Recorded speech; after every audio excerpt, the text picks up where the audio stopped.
What if the stones beneath your feet remember the taste of blood? What if the silence you're standing in isn't empty, but patient? What if the ruins you're walking through aren't abandoned, they're waiting? This isn't a ghost story. It's a hunger story, and it's waiting for you. You're standing at the edge of Castle Loch in Dumfries, Scotland. The water is a perfect black mirror holding the image of a bruised and heavy sky. Before you, the ruins of Lochmaben Castle claw their way out of the earth. They don't look like a castle anymore. They look like broken teeth in the jaw of some buried colossal beast. This isn't just a place where history happened.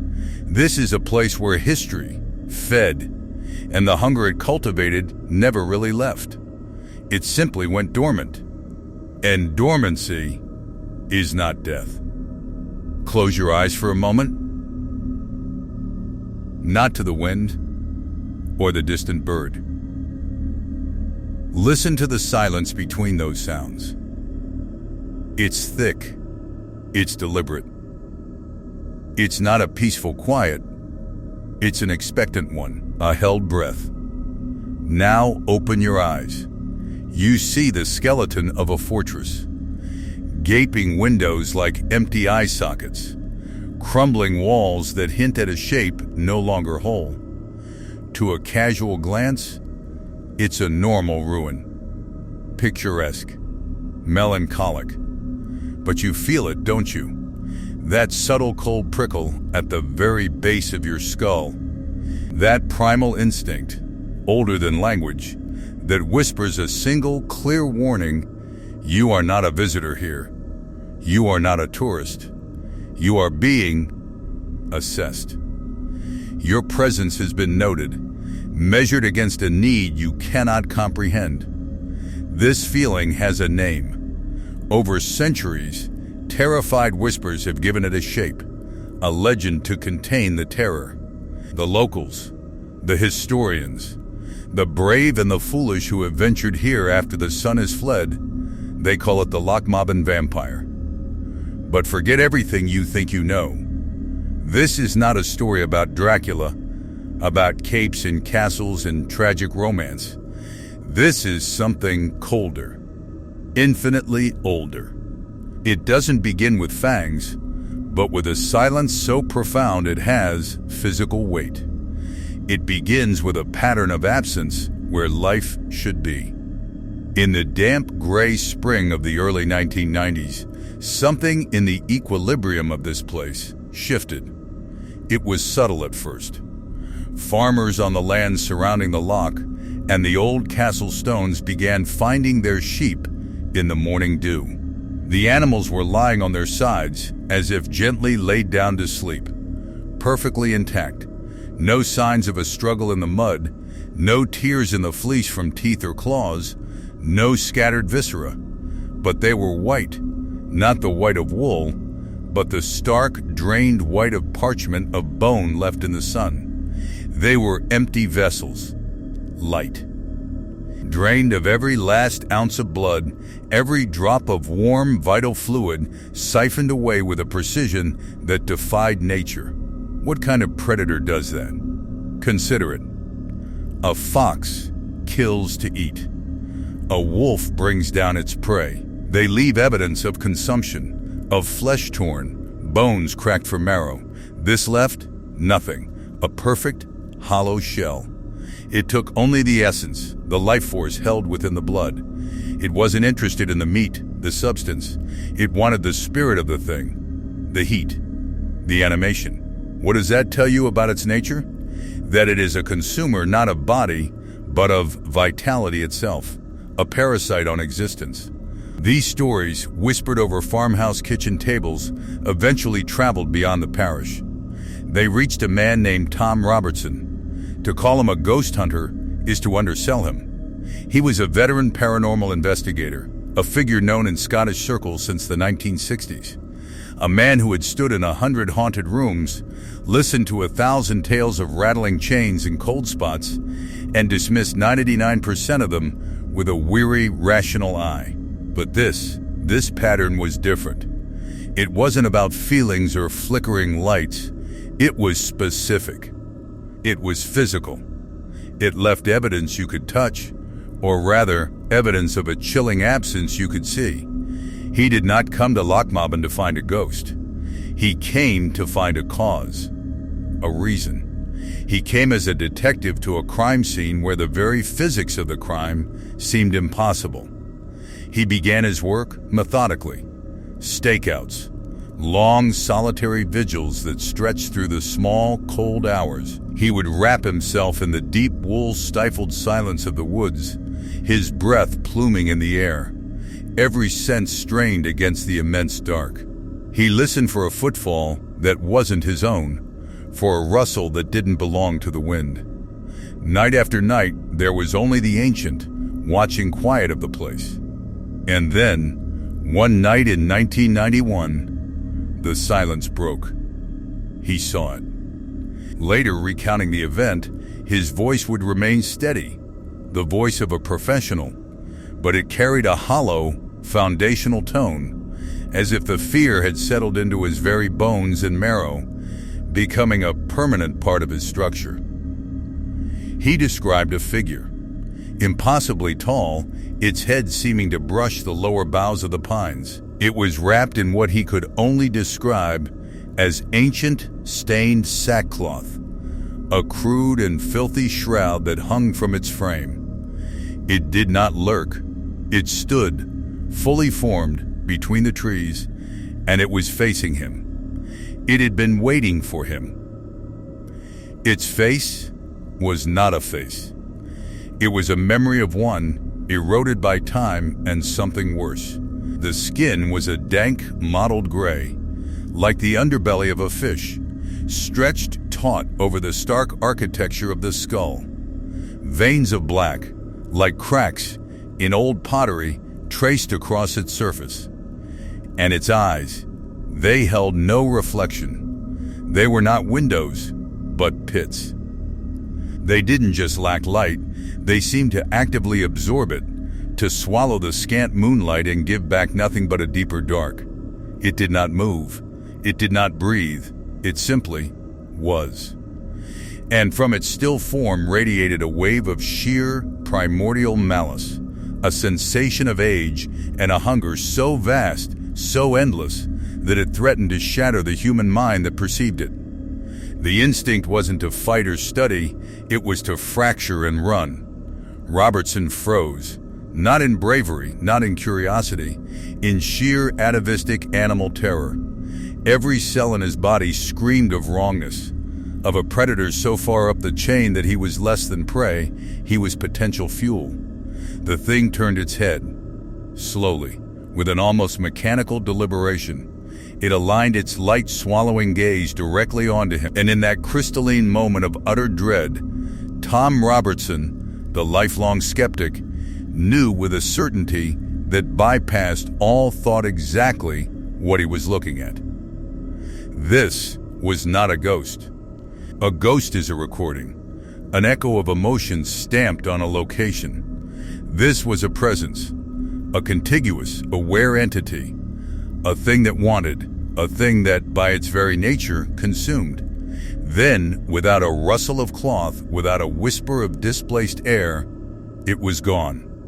It did not vanish in a puff of smoke. It was simply, abruptly, no longer occupying the space where it had been. The absence it left behind felt heavier than its presence. What would you have done, standing alone in that clearing, with that silent verdict still hanging in the air? Would your modern rationality, your bedrock of science and reason, have held firm? Or would something deeper have taken the helm, something older than thought, encoded in your very DNA, that knows instinctively when you are no longer the hunter, but the hunted, the part of you that recognizes a shadow on the savannah, a shape in the deep water? Would you have trusted the feeling in your marrow, or dismissed it as panic? Robertson left, but the place did not leave him. For 8 years, the memory of that gaze, that hunger, worked on him. In 1999, he felt the pull to return, a compulsion he described as a need to understand, to confront, to prove it to himself once and for all. He saw it again. The same towering shrouded form, a darker stain against the night-bleached trees. This time, a sliver of his professional self remained operational.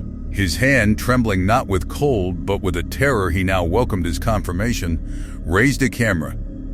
He took one single photograph before the form dissolved back into the landscape.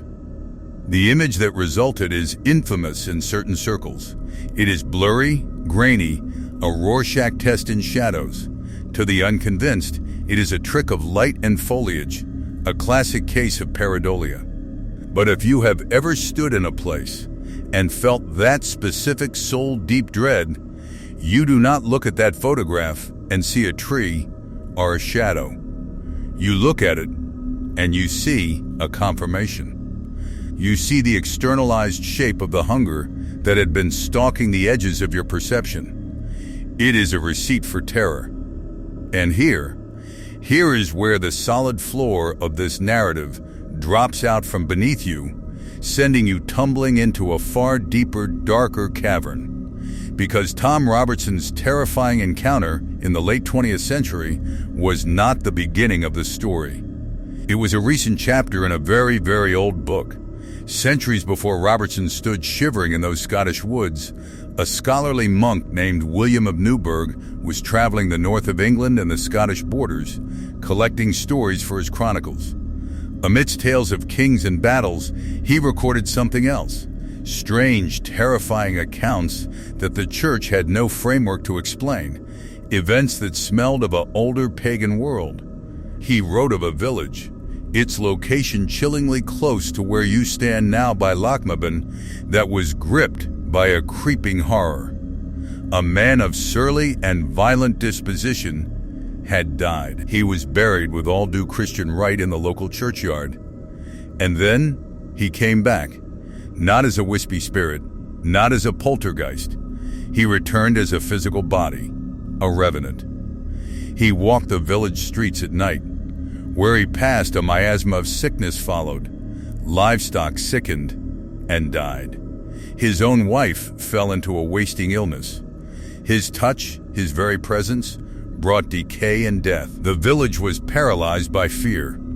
Driven beyond the point of doctrine, the villagers took matters into their own desperate hands. They gathered tools and went to the churchyard under the cover of day. They dug up the coffin, breaking the sacred peace of the grave. What they found was not a peacefully rotting corpse. The body was unchanged, uncorrupted, swollen, bloated not with gas, but as the chronicler specifically notes, with blood. It was as if he had been feasting in his grave. Following rituals whose origins were lost to time, rituals that spoke of a deep folk memory of how to fight such things, they did what they felt they must. They cut out the heart of the revenant. They burned the organ to ashes on a pyre. And the haunting stopped. The sickness lifted. The village was free. Read that description again, slowly. Bloated with blood. A creature that leaves its grave not to haunt, but to feed on the living. A creature whose predation is linked to disease and wasting. A creature whose existence is only terminated by fire and dismemberment, the classic remedies of vampire lore, centuries before the word vampire entered the English language. This was not a 1990s tabloid story. This was a meticulously recorded entry in a 12th century historical chronicle. So what are we to make of this echo across 800 years? Was Tom Robertson in the 1990s staring across the glen at the same physical entity that terrorized a medieval village? A being that has somehow persisted, feeding in cycles since the time of knights and monasteries? Or was he witnessing something else? A pattern, a specific and terrifying template of fear that is somehow native to this particular patch of soil, to the psychic landscape of this valley. A recurring nightmare that the land itself dreams up when conditions are right. casting the same spectral shape generation after generation, each time dressed in the fears of the era? Which possibility is more frightening to you? A single ancient monster that is real and tangible, or a place so imbued with a certain kind of horror that it actively generates it, like a poisoned well that always produces the same toxin? To understand why this land might be predisposed to such darkness, you must listen to the deeper history, the one written in siege fire and blood-soaked earth. This landscape is a palimpsest of violence. The castle itself is a perfect metaphor. It was first built by the powerful Bruce family, a statement of Scottish lordship in a contested border region. Then came the English king, Edward Longshanks, the Hammer of the Scots. He seized it, tore down the Scottish timber fort, and in its place erected a towering edifice of stone. This was more than a military upgrade. It was a symbol carved into the very earth, a declaration that this land, its people, and its stories now belong to him. It was an act of cultural consumption. But the land resisted. In 1385, a Scottish lord retook the castle in a brutal winter siege, and his victory was not complete until he had done the unthinkable. He didn't garrison it. He erased it. He tore it down, stone from stone. It was a symbolic annihilation of the invader's mark. For centuries after, the ruined site remained a pawn, passing between kings and rebels, a place of brief royal visits and long dark periods of neglect. It absorbed betrayal, ambition, fury, and despair. It was a psychic capacitor for negative human emotion, charging for centuries. But physical power and political violence are only one kind of darkness. There is another, more intimate terror, the kind that thrives in whispers, in pointed fingers, in the fear of the unknown within your own community, the kind of power that gets you burned. In the feverish, paranoid 1590s, Scotland was convulsed by the witch panic. King James VI, a man obsessed with the demonic, personally involved himself in the trials, seeking to root out a conspiracy he believed was aimed at his very life. The North Berwick witch trials were their terrifying epicenter. And in the meticulous, chilling records of those trials, a name appears, connected to our story: Barbara Napier, an Edinburgh gentlewoman. Her indictment contained a stunning, bizarrely specific detail. She was accused of consulting with a notorious witch, Agnes Sampson. But the purpose was not to curse the king or raise storms. According to the testimony, Barbara Napier sought magical help for protection. Protection for her husband while he served away from home during a military campaign. The location of that campaign? The siege of Lochmaben Castle in 1588. Pause on that. In the midst of a nationwide hysteria focused on diabolical pacts and murderous magic, a woman risks the fire, the literal agonizing fire, to obtain a protective charm. Not for herself, for her husband going to war. But not just any war, a siege at this castle. What did she know? What had she heard? What folklore? What family story? What gut-deep fear compelled her to seek supernatural armor for her loved one, specifically for Lochmaben? Was it only the enemy's cannon and musket she feared? Or was there an older story passed down about what walked the grounds of that fortress at night, something no sword or prayer could guard against? The castle's lords wielded a terrible localized power, the right of pit and gallows, the power to judge, sentence, and execute. And local tradition, the kind that outlasts court records, is stark. Gallows Hill, that modest rise near the castle, was used for executions. And for the ultimate crime of witchcraft, the sentence was burning. But for other transgressions, often those ascribed to women, there was the pit, a deep, cold drowning pool known as the cock pool. Justice here was elemental, fire or water. 9 women. That is the number the old oral stories give. 9 women, condemned as witches, led to their fate by the still waters of the loch. Their terror, their injustice, their final moments, where does that energy go? Does it just dissipate on the wind like smoke? Or does it, like water finding its level, pool? Does it seep into the peat, sink into the cold waters of the loch, becoming a permanent stain on the ecology of the place?